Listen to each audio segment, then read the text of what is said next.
오늘 말씀은 만물의 마지막이 가까웠다라는 말씀으로 시작합니다. 제가 종말을 준비함에 있어서 만약 내일 종말이 온다면 사람들은 오늘 무엇을 할까에 대해서 되게 궁금했습니다. 여러분은 내일 종말이 온다면 오늘 어떻게 보내시겠어요? 한번 생각을 해보십시오. 잠깐 시간을 드리겠습니다. 제가 사람들의 생각은 궁금한데 다 일일이 물어볼 수 없어가지고 검색을 해봤습니다. 내일 종말이 온다면. 근데 사람들이 너무 진지한 뭐 종교적인 철학적인 그런 질문만 답만 있지 사람들의 대답을 들을 수 없었어요. 근데 한참 검색하다 보니 검색은 네이버 다, 다 해봤는데 네이버에서 나오는데 맘카페 엄마들이 올린 글이 있더라고요. 내일 종말이 온다면 나는 오늘 무엇을 하고 있을까? 댓글이 쫙 달립니다. 맘카페 엄마들이 뭐라고 올렸게요? 나는 아마도 내일 지구의 종말이 온다면 오늘 애기 똥 치우고 기저귀 갈고 애기 젖 먹이고 잠을 재울 것이다. 그러니까 많은 엄마들이 공감하는 거예요. 아마 내일이 종말이 오더라도 이 삶은 변하지 않을 것이다. 그렇죠. 이게 책임이야, 책임감. 근데 대부분 상당히 엄마들이 그 말에 공감하면서 막 댓글이 달리더라고요. 그리고 또 다른 답은 없나 찾아봤는데 낚시 카페가 또 뜨더라고요. 낚시 카페. 낚시꾼들. 내일 만약 종말이 온다면 우리는 당신 오늘 무엇을 하시겠습니까? 댓글이 남자들이 탁 댓글이 답니다. 뭐라고 했을까요? 마지막 낚시 기회. 월척을 잡으러 가리라. 그 또 공감하는 그 사람들이 또 거기는 또 낚시에 또 미쳐 있는 사람들 아닌가요? 맘카페는 그 애기한테 또 미쳐 있는 빠져 있는 사람들이고 그래도 사람다운 댓글 하나 봤네요. 내일 종말이 오는데 무슨 낚시냐? 나는 나의 아내와 아이들과 마지막 저녁을 먹겠다. 또 여러분은 어떠세요? 내일 종말이 온다면 여러분 혹시 종말이 가까웠으면 좀 느껴지나요? 교회에서 한 번씩 계속 설교하잖아요.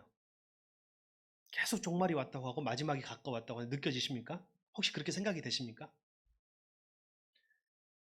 제가 정말 개인적으로 좋아하게 된 최근 학자가 한 명이 있는데 여러분 이름 젊은 우리 친구들은 학생들은 알 거예요. 최재천 교수라고 들어보셨죠? 이 최재천 교수는 생물학자입니다. 개미만 40년 연구하신 분이에요. 그리고 요즘에는 돌고래나 다른 원숭이류도 연구하고 있습니다.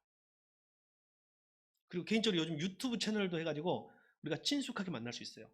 대표적인 생물학자예요. 우리나라에 서울대 졸업하시고 하버드로 가가지고 서울대에서도 교수하셨지만 하버드에서도 교수하셨던 분이에요. 그게 굉장한 석학이죠.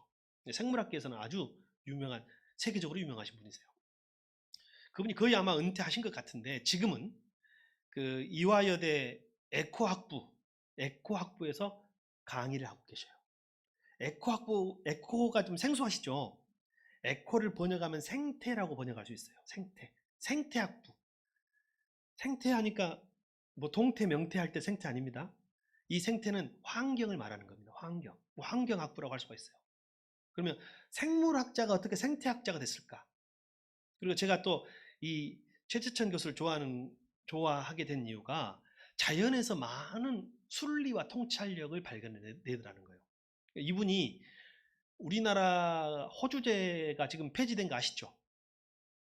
이혼을 해도 아빠 성을 따라가야 돼. 그러면 너는 왜 아빠랑 성이 다르냐? 너는 왜 엄마랑 성이 다르냐? 옛날에 우리가 이런 세대를 살았어요. 근데 이제 이분이 다른 생물학자로서 접근한 거예요. 호주제 폐지하는데 굉장한 그 공로가 있어요. 이분이 그랬는데 자연에서 DNA는 오히려 목의 호주제를 이야기한다. 자연에서 이 개체의 조상을 추적해 가려면 수컷을 추적해 가는 거예요? 암컷을 추적해 가는 거예요? 암컷을 추적해야 가야 한다는 거예요. 그래서 이 사람이 오히려 자연의 순리는 목의 호주제를 이야기하고 있다. 그래서 이분이 대법원에 불려갔어요. 대법원에 불려갔어요. 그래서 자기가 증언한 것을 최근에 TV 방송에 나와서 이야기하더라고요. 대법원에서 어떻게 증언했습니까? 그랬더니 이제 한마디만 딱 이야기하는 게 아까 말한 대로 자연의 이 호주제는 모계가 오히려 더 맞다. 호주제는 모계 호주제를 해야 한다는 거예요. 하려면. 아니면 다 공평하게 없애든지.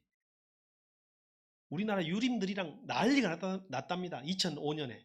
맨날 전화하고 욕하고 막 고소한다고 그러고 난리가 났었어요. 근데 거기서 뭐라고 증언했냐면 세계 많은 나라, 많은 민족 가운데 이렇게 자연의 질서와 다른 호주제를 하고 있는 나라는 한반도에 있는 일부 국가뿐입니다. 한반도에 있는 일부 국가 어딜까요? 우리 대한민국과 북한. 끝. 우리는 호주제가 인류 보편적인 거라고 생각했잖아요. 근데 인류 보편적인 제도가 아니었던 거예요. 그리고 자연의 섭리와도 달랐던 거죠. 그리고 그 증언이 많이 참고가 돼가지고 우리는 지금 남성, 가부장적 호주제가 폐지된 곳에 살고 있으니 그분의 영향력이 상당히 컸다고 할 수가 있겠습니다. 근데 이분이 생물학자지만 제가 또 좋아하는 이유가 교회를 다닙니다. 이분이 과학자이고 생물학자라고 해서 교회 안 다니는 게 아니에요. 이분의 그 아내 쪽 집안이 대대로 목사님, 뭐 아주 기독교 집안이 대단한 분이세요. 그래서 이분은 결혼 조건이 뭐냐면 교회에 가는 조건이었어요. 그래서 지금까지 아내와 자녀들과 매일 주일날 예배를 드리는 사람이에요. 그리고 목사들 앞에서 진화론 강의도 했던 분이세요. 이분이 목사님들은 되게 보수적이라고 생각하고 이런 질문을 했답니다. 여러분 목사님들도 한번 답해 보시기 바랍니다. 만약 복제인간이 목사님들 교회에 와가지고 예수님을 영접한다고 하면 성도로서 받아주시겠습니까? 안 받아주시겠습니까? 여러분 복제인간이 가능해요? 안 가능해요? 참 모르요. 복제양 있어요? 없어요? 복제소 있어요? 없어요? 복제돼지 있어요? 없어요? 이미 다 있어요. 근데 왜 복제 사람은 없어요? 기술적으로는 다 가능하지만 윤리적으로 우리가 못 받아들이는 거예요. 근데 앞으로 생길 것 같아요? 안 생길 것 같아요? 여러분 생각 어떠세요? 차라리 없어버리면 좋겠는데 금단의 열매를 우리가 먹었어. 기술을 갖고 있어. 핵무기가 없으면 좋겠는데 핵무기 만들 수 있는 기술이 있어. 앞으로 복제인간이 크론이라고 하죠. 복제인간이 우리 사회에 같이 공존하게 될 시기가 올 것 같아요? 안 올 것 같아요? 판단은 여러분에게 맡기겠습니다. 그럴 때, 자, 여러분 윤여미 목사님, 복제인간이 목사님의 교회에 출석해가지고 예수님을 영접한다고 하면 그 성도를 받아주시겠습니까? 안 받아주시겠습니까? 받아주시겠습니까? 예. 선지룡 목사님은 그 복제인간 성도를 받아주겠습니까? 안 받아주겠습니까? 선지룡 목사님 진짜 목사님이시네요. 모르겠습니까? 예. 아직 판단 보류. 근데 생각보다 이 제재천 교수는 목사님들은 노라고 할 줄 알고 질문을 한 거예요. 굉장히 보수적이니까. 근데 생각보다 많은 목사님들이 받아줄 것 같습니다. 라고 대답했다는 거예요. 그만큼 우리 사회가 지금 우리가 모르는 사이에 급격하게 바뀌고 있습니다. 이분이 원래도 주장했지만 이번에 그 TV 프로에 나와가지고 유재석이 나오는 프로였는데 기후 위기, 이분이 하는 것이 에코 한다 했잖아요. 생태학. 그러니까 기후 위기와 코로나가 관련이 있는 역설이 있다는 거예요. 여러분 들어보셨죠? 기후 위기가 어떻게 코로나 관련이 있을까? 여러분 혹시 그런 이야기 들어보셨어요? 중국 우한에서 그 바이러스 생체 실험을 하다가 그게 유출돼 가지고 바이러스가 퍼졌다. 들어본 사람? 자, 또 빌 게이츠가 백신 팔아먹으려고 바이러스를 퍼뜨렸다. 이 말 들어본 사람? 예. 그 빌 게이츠가 마이크로칩을 백신 안에 넣어놔가지고 백신을 맞으면 마이크로칩이 들어와가지고 우리가 통제된다. 들어본 사람? 자, 이 중에 하나라도 나는 믿은 적이 있다. 손. 분명히 있어야 되는데 지금 요거를 못 들은 거예요. 있을 수도 있어요. 제가 최재천 교수 이야기를 해줄 테니까 여러분 이것들이 많은 음모론 중에 하나인데 한번 들어보시기 바랍니다. 방금 전에 말씀드린 것은 대부분은 낭설이고 아직은 음모론에 있는 단계에 있는 것도 있어요. 그러나 이 최재천 교수는 이렇게 설명합니다. 지금 지구가 상당히 더워졌죠. 태평양의 섬들 중에 지금 거의 물에 찰랑찰랑 잠겨가지고 떠난 나라들도 있어요. 그리고 유엔에서 난민으로 받아가지고 너희들 미국이나 이런 데서 막 받아들이고 있어요. 우리나라도 오면 받아야 돼요.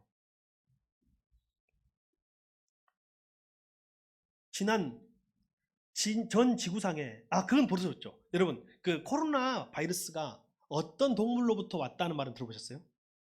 박쥐. 이 이야기를 하는 거예요.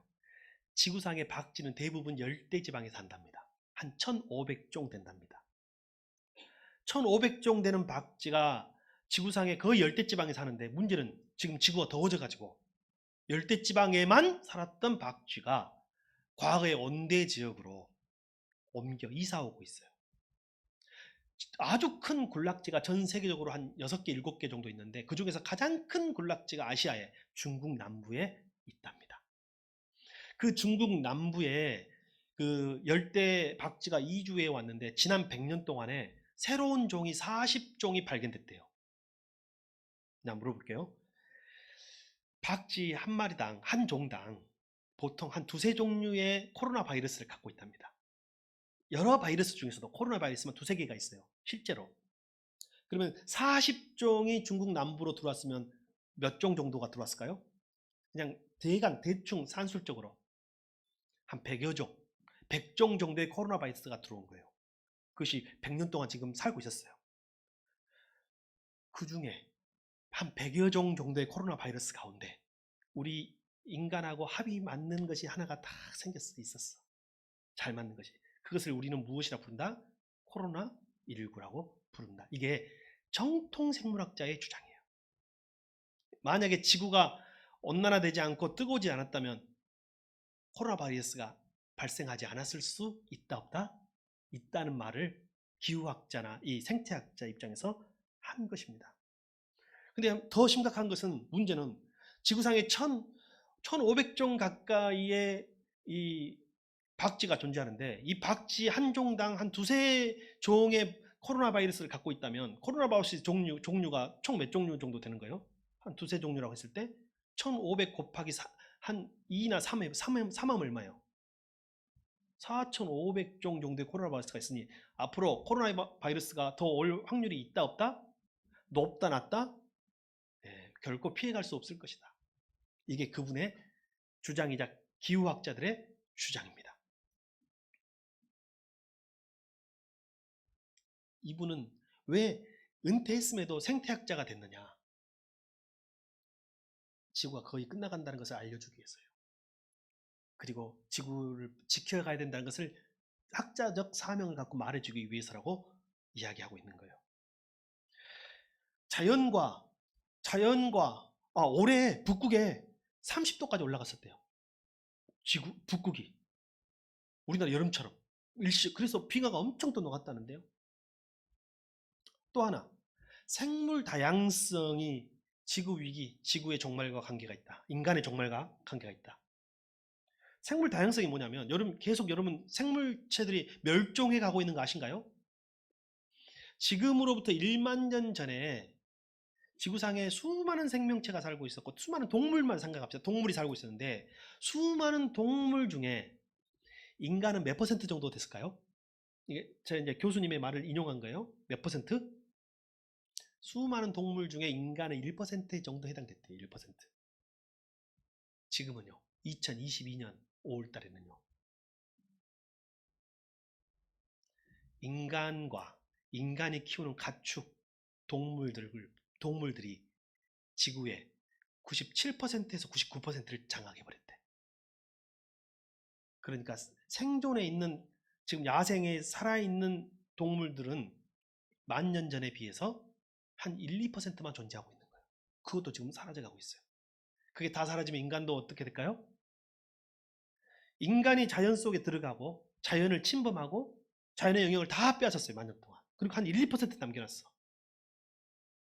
여러분, 바이러스가 있는 곳으로 우리가 들어간 거예요. 생물학자가 느끼는 종말입니다. 위기감이에요. 여러분 어떤가요? 뜻밖의 지난주에 제가 이 설교를 하려고 했는지 우리 아들이 아빠, 우리 시대에도 종말이 올 수 있어요? 내 시대에도 올 수 있어요? 라고 물어보더라고요. 그 제가 뭐라고 했을까요? 올 수 있지. 당연히 올 수 있지. 그것은 과학적인 답이면서 동시에 성경적인 답입니다.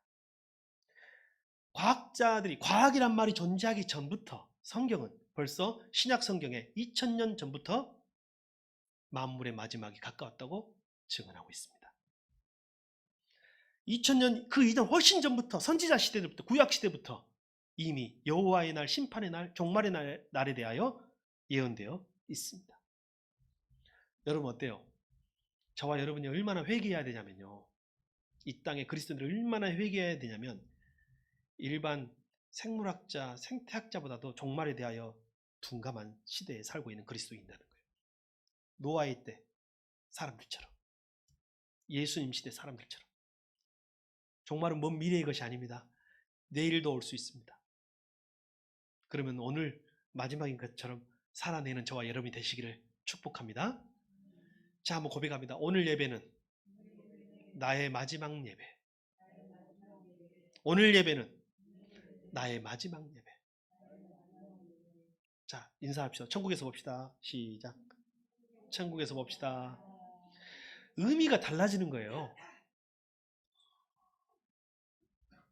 여러분, 만물의 마지막이 다가왔음을 선언합니다.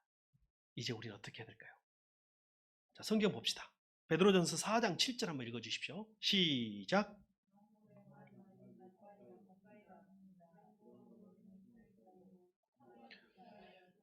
예, 만물의 마지막이 가까웠습니다. 그 다음 보세요. 어떻게 하라고요? 정신을 차리고 삼가 조심하여 기도하십시오. 정신을 차리라는 말이 무슨 말일까요? 예, 여러분 복음서에 거라사의 광인 이야기 아신가요? 거라사의 귀신에게 사로잡힌 사람.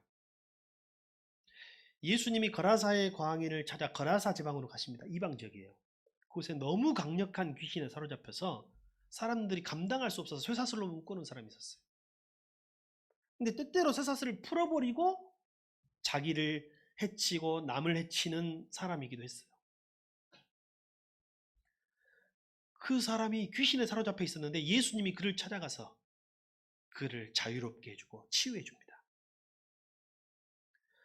귀신 들렸던 거라사의 광인이 주님께 치료를 받고 정신이 온전하게 된 상태, 이것이 정신을 차린 상태라고 말할 수 있어요. 원어가 같습니다. 여러분 지금 거라사의 광인처럼 이 시대가 제정신이 아니에요. 지금 우리 시대가 제정신인가요? 우리가 하고 있는 것 중에 정상이 별로 없어요. 아마 지금 집값이 정상인가요? 그럼 지금 집값을 뭐라고 해야 돼요? 미친 집값이라고 해야지. 뭐 코인이 폭락했다는 기사를 떴습니다. 아마 지금 20, 30대 코인 투자하는 사람들 한강변을 거닐고 있는 사람도 있을 겁니다. 우리가 이제 근로소득 단계에서 금융소득이 중요해진 시기로 지나간 건 틀림없어요. 그리고 그것이 결코 잘못은 아니에요. 저도 우리 자녀들이 어느 정도 장성하면 사실 일찍 하라고는 하더라고요. 이 교육을 좀 같이 공부를 해서 교육을 좀 시키려고 해요. 제대로 투기가 아닌 투자를 할 수 있도록 교육을 시키려고 합니다. 왜냐하면 워낙 투기잖아요. 제정신이 아니에요 지금 사람들이.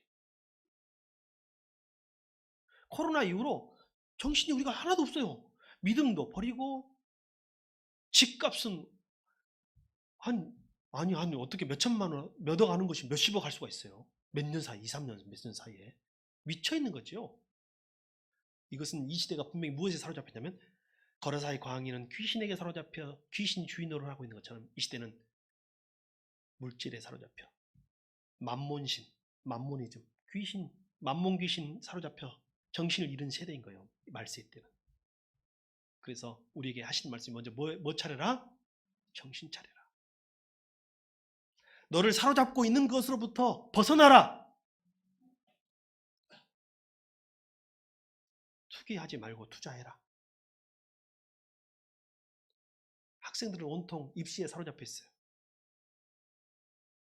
저도 그 안에 편승하고 있어요. 자녀를 키우다 보니 안 할 수가 없어. 그러면서도 정신 차려 잘 때가 있어요. 이 시대가 다 뭔가에 사로잡혀 있어요. 향락과 놀이에 사로잡혀 있어요.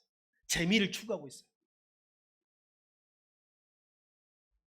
지구가 더워지는데 우리나라도 큰 몫을 하고 있습니다. 우리나라처럼 먹거리를 풍성하게 먹는 나라 있어요? 다른 나라는 반찬 하나만 추가해도 다 돈 받아요. 우리는 기본 반찬이냐 이런 게 있잖아요. 우리나라처럼 밝게 사는 나라 없어요. 여러분 혹시 호텔 같은 데 가보면 가운데 거실 등은 없고 옆에 조그마한 스탠드 등 있는 거 보셨죠? 그게 다른 문명 국가의 모습이에요. 우리나라처럼 안방에 큰 불 하나, 거실에 큰 불 하나, 방마다 큰 불 없어요.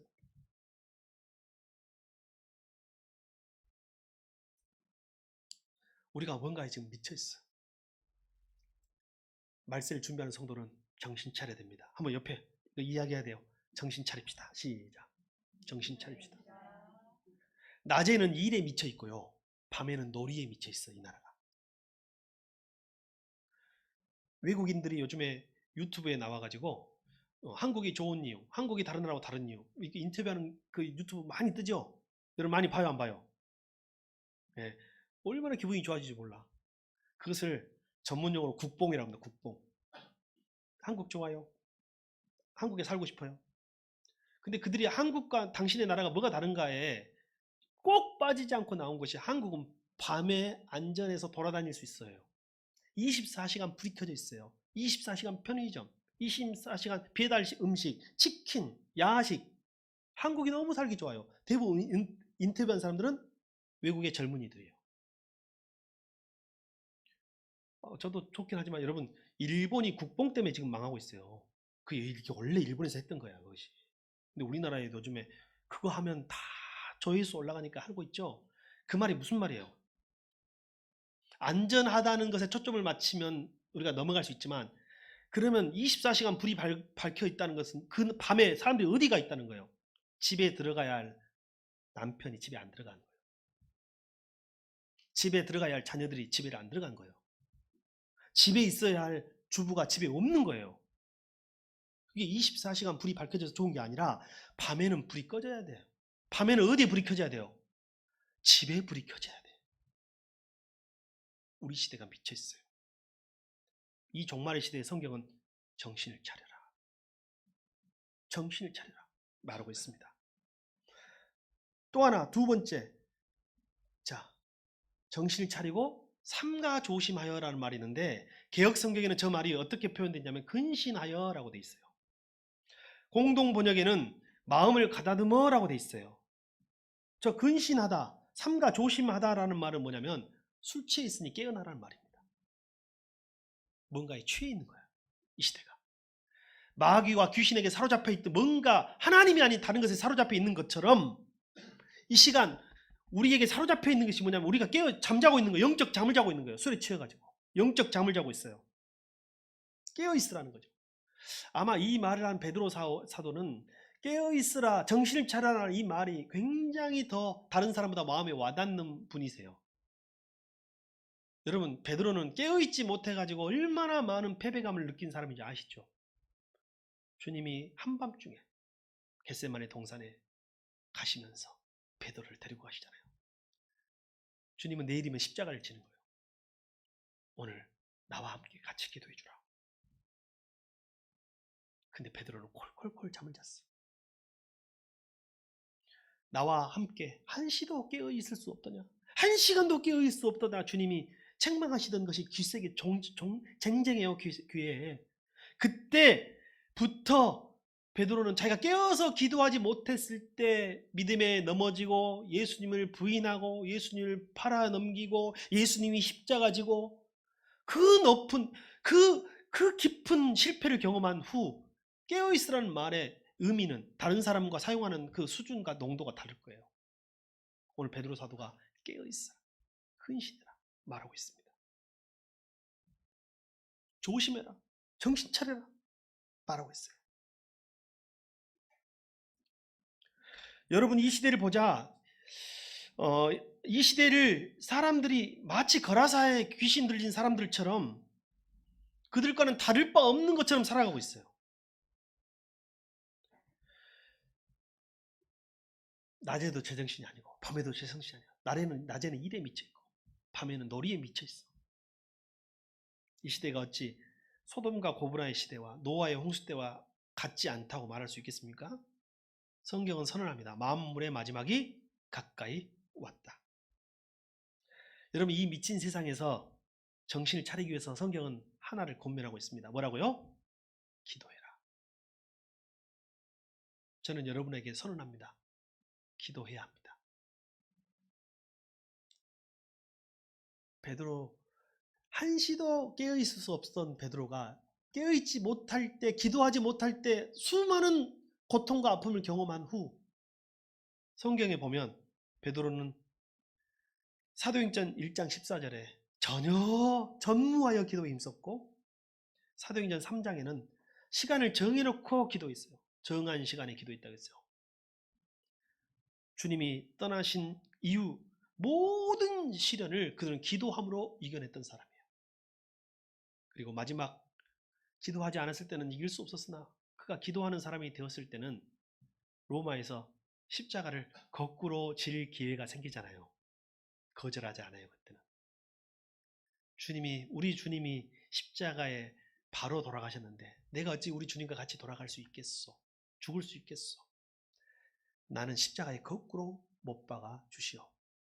기도의 힘이에요. 저도 설교 준비하면 깨달음이 있습니다. 수요 기도회는 기도 중심으로 바꾸려고 합니다. 말씀은 주일날 그리고 삶 공부를 통해서 배우고, 수요 기도회는 더 기도에 집중하고 회개, 간구, 중보기도. 여러분, 기도는 어떻게 하는 것입니까? 베드로처럼 하는 거예요. 우리가 정해놓고 일주일에 한 번 또는 두 번 중보기도실에 와서 기도할 수도 있어요. 그러나 사실은 매일매일 정해진 시간에 기도해야 됩니다. 여러분, 정하고 기도하요. 그리고 공예배, 교회에서 정한 공예배는 예전에는 그것이 최소한이었고, 그것이 평균이었고, 그것이 상식이었는데 요즘에는 공예배라는 개념이 우리 성도들 머릿속에서 사라지고 있어요. 여러분, 수요일은 여러분의 생명을 위해서, 종말을 위해서, 주님과 깨어있기 위해서 기도하러 오시기 바랍니다. 여러분 삶의 자리에서 또 교회에서 매일매일 시간을 정해놓고 기도하시기 바랍니다. 큐티라도 하시기 바랍니다. 이 미친 세상에서 정신을 차리고 깨어있기 위해서는 성경은 기도하라 말합니다. 두 번째, 8절 한번 보여주십시오. 8절. 자, 읽어주세요. 시작.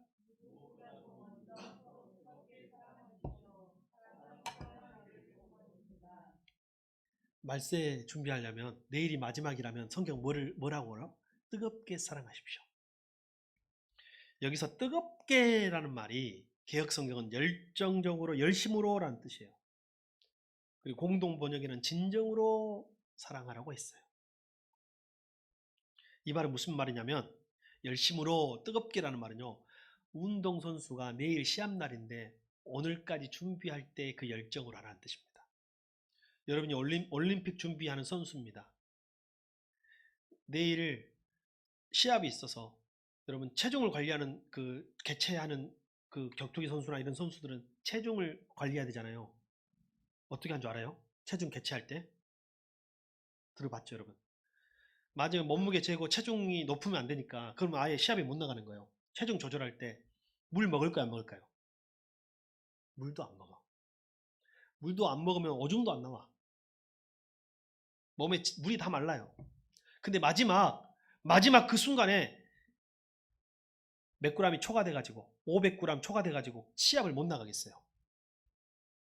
어떻게 해야 돼요? 권투 선수들이 어떻게 할까요? 마른 침을 모아 그걸 뱉어내. 먹은 것도 없는 데서 이만큼 한 그릇, 한 대야를 침을 뱉어내요. 500g을 그렇게 만드는 거예요. 오늘 내가 이 스파링, 펀치 마지막이라고 생각하고 하는 거예요. 그게 열심인 거예요. 축구 선수가 이 한 골 넣으면 내가 몸은 지금 쥐가 나고 걸어갈 수도 없는 상태지만 이 한 골 넣어서 이번 경기 승리로 이기리라 다짐하면서 하는 것이 바로 열심이에요. 열정적으로. 사랑을 하려면 어떻게 하라고요? 열심히, 열정적으로. 어떻게 해요? 뜨겁게. 여러분, 종말을 앞두고 하는 사랑은 의미가 달라요. 내일이 종말이 오는데 오늘 여러분 사소한 감정으로 미움을 남겨놓기가 더럽잖아요. 웬만한 건 다 용서가 될 겁니다. 웬만한 건 다 이해가 될 겁니다. 내일이 종말이 온다면 자, 서로 뜨겁게 사랑합시다. 시작. 뜨겁게 사랑합시다. 뜨겁게 사랑합시다. 여러분, 그렇게 평생 그 꼴 보기 싫은 영감도 내일 종말이 온다면 좀 불쌍한 마음 생길까 안 생길까요? 그 마음으로 사랑하라는 거예요.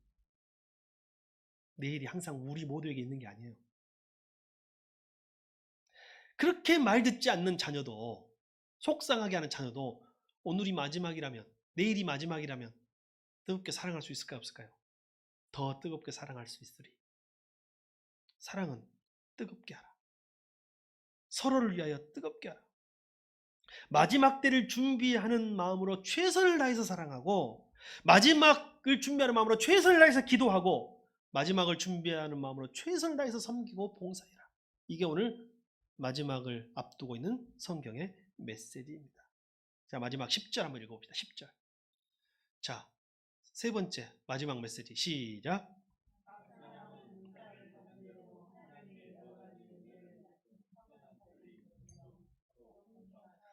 오늘 제목이기도 합니다. 여러분, 여기서 은사는 은혜랑 어떻게 다를까요?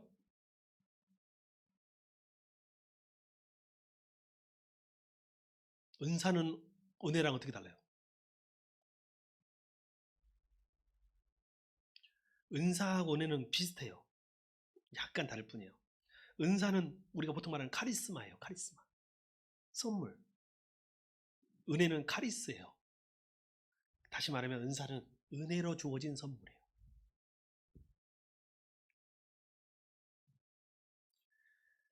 각 모든 사람에게 하나님은 은사를 주십니다. 우리 중에 은사 없는 사람 한 사람도 없어요. 은사라고 하니까 무슨 뭐 병 고치고 이런 은사가 아니라 하나님 주신 선물은 다 뭐예요? 은사예요. 하나님 주신 선물은 다 은사고, 하나님 주신 능력은 다 은사고, 하나님 주신 모든 것은 다 은사예요. 근데 우리 중에 은사 없다 생각하는 경우가 있어요. 어떤 경우일까요? 비교하는 사람은 은사가 없다고 생각해요. 저 사람하고 비교해서 저 사람이 나보다 잘하는데? 그래서 여러분, 비교하면 안 됩니다. 비교가 죄가 되는 거예요. 내일 종말이 오는데, 내일 말세가 오고 내일 종말이 오는데 무슨 비교하고 있어. 우리는 다 은사를 받았어요. 나는 은사를 다 받았습니다. 시작. 여러분, 다 은사 받은 사람들이에요. 은사 없는 사람이 한 명도 없어요. 이 가운데 불필요한 사람이 한 명도 없어요. 다 필요해. 다 필요해. 다 필요해. 다 필요해. 여러분은 다 필요한 사람들입니다. 근데 우리가 비교하면서 은사가 없다고 생각하는 거예요. 그러면 이 은사를 써라는 거예요. 성경은. 이 은사는 누가 줬다고요? 하나님이. 그럼 여기 보면 관리인이란 말 나오죠? 근데 저는 저 관리인보다는 더 좋아하는 말이 있어요. 개혁성경에 나온 청직이란 말을 더 좋아합니다. 더 오랫동안 써서 친숙해. 근데 청직이라고 하면 요즘 신세들은 잘 모르잖아요. 그래도 청지기를 그래도 요즘 말로 번역하면 뭐라고요? 관리인인데 어떤 관리냐면 집 전체 주인의 재산을 전부 다 맡아서 관리하는 사람. 이 정도는 돼야 관리인이야. 호텔 전체를 경영하고 전체를 관리하는 사람을 매니저라고 하죠. 식당에도 큰 식당에 매니저가 있어요, 없어요? 있어요. 그리고 좀 작은 식당 뭐가 있어요? 이모가 계시고 좀 큰 식당은 다 매니저가 계시는 거예요. 저와 여러분은 다 관리인이요, 매니저, 청지기.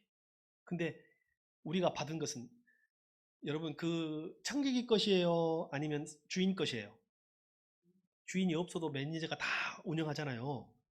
여러분 받은 은사는 다 누구 것이에요? 여러분 것이에요? 하나님 것이에요? 주인 대신 하나님 것입니다. 이걸 기억해라는 거예요. 청지기. 지금 좀 건강하신가요? 이 건강 돌려줄 때가 있어. 지금 받은 거예요. 지금 왜 건강을 우리한테 주셨냐면 우리가 아직 돌봐야 할 자녀들이 있고 어린이들이 있고 부모들이 있기 때문에 건강한 거예요. 나중에 이 건강 조금씩 갖고 가셔. 늙고 병들어 하나님 나라 가게 돼 있어. 건강도 내 거예요, 아니에요? 내 거 아니에요. 물질도 제일 많을 때가 언제예요? 보통 한국 사회에서는 50대 물질이 제일 많아요. 젊을 때는 물질이 없어. 그리고 나중 되면 또 물질이 없어져. 안 보니까. 물질이 내 것이 아니에요. 다 하나님 주신 은사예요. 은혜이고 은사인 거예요. 건강뿐만 아니라. 그래서 자기 것처럼 쓰지 말라는 거예요. 이게 무슨 말이에요? 자기 것처럼 쓰지 말라는 말은 무슨 말이냐면 여러분 낭비하지 말라는 말이 아니라 쓸 때 쓰라는 말입니다. 자 보세요. 자기 것대로 써서 하나님의 것을 펑펑 써서 낭비해 버리니 뭐예요? 그 죄예요. 여러분 매니저가 청지기가 관리인이 지배인이 주인 몰래 주인의 것을 다 써버리면 그건 낭비잖아요. 그건 죄가 되는 거예요. 근데 반면에 너무 아껴 쓸 때도 안 쓰고 너무 아껴 주인이 가지고 왜 이렇게 아끼냐? 아까워서 못 쓰겠어요. 네 거냐? 써라. 아끼면 뭐 된다? 내가 이걸 너무 많이 경험했어요. 내가 지금까지 돈이 아까워 벌벌 떨고 못 쓸 때가 있었는데 가끔 한 번씩 저질 때가 있었거든요. 지금 생각해보니까 돌아와 보니까 제가 막 낭비하는 사람 아니잖아요. 아껴서 후회가 될까요? 써서 후회가 될까요? 그때 아끼고 내가 신대원 졸업할 때 성지순례 안 간 게 지금까지 후회가 됩니다. 돈도 없고 교회 말도 못 알아듣고 주일도 안 빼주고 나중에 갔지만 그때 가면 제가 두 번, 세 번 가잖아요. 두 번, 세 번 가면 제 경험이 그만큼 더 풍성해지잖아요. 그럼 제가 정말로 더 성경을 더 여러분에게 잘 가르칠 수 있잖아요. 너무 아끼지 마. 지금 쓸 수 있는 거 지금 써. 아끼면 뭐 된다고요? 그때까지 살 수 있을지 몰라. 아끼면 똥 되는 거예요. 그러니까 너무 낭비해도 안 돼. 왜? 내 것이 아니잖아요. 주인이 있잖아요. 청직이잖아요, 우리는. 그러니까 너무 써도 안 돼. 낭비해도 안 돼. 너무. 자, 이제부터 우리 철학은 쓸 때 씁시다. 시작. 쓸 때 씁시다. 근데 어떻게 쓰냐? 서로 섬겨라. 봉사해라. 섬김과 봉사로 써야 돼. 이게 종말을 맞이하는 성도의 물질이요. 시간이요. 은사 사용이고 은혜에 맡은 청지기의 사명이에요. 오늘은 우리 새순교에서 스승의 날을 맞아서 교사 주일로 지키려고 합니다. 좀 이따 광고 시간에 교사 선생님들 축복하고 싶은데 특별히 교회에서 직분자 교사들은 은혜에 맡은 청지기. 우리 교회 재직들 직분자들도 은혜에 맡은 청지기. 아니 사실은 모든 그리스도인을 여기는 나이에 상관없이 연령에 상관없이 성별에 상관없이 직분에 상관없이 우리 모두 하나님의 청지기임을 기억합니다. 그러면 오늘 우리는 내 것이라 여기지 말고 하나님의 것을 쓰십시오. 시간 누구 것이에요? 나중에는 지금은 살아있을 때만 시간이 있어. 죽으면 시간이 없는 세계, 영혼의 세계로 들어가는 거예요. 하나님은 시간이 없어요. 그러니까 이 시간 여러분이 있을 때 누구를 위해 써야 돼? 하나님을 위해, 서로를 위해 써야 돼. 물질 누구를 위해 써야 돼? 하나님을 위해서, 성경이 말하는 서로를 위해서 써야 돼. 물질, 돈, 시간, 건강 다 마찬가지야. 은사, 모든 은사 마찬가지야. 은사도 아끼면 똥됩디다. 만물의 마지막이 가까이 왔습니다. 귀신과 귀신적 세상에 정신을 사로잡히지 마시고 정신을 차립시다. 이를 위하여 깨어 기도합시다. 뜨겁게 사랑합시다. 사랑하려면 뜨겁게 내일이 마지막인 것처럼 오늘이 마지막인 것처럼 뜨겁게 사랑합시다. 은사를 받고 은혜를 받은 우리는 청지기로서 주님 주신 은사와 은혜를 다 쓰고 갑시다. 기도하겠습니다.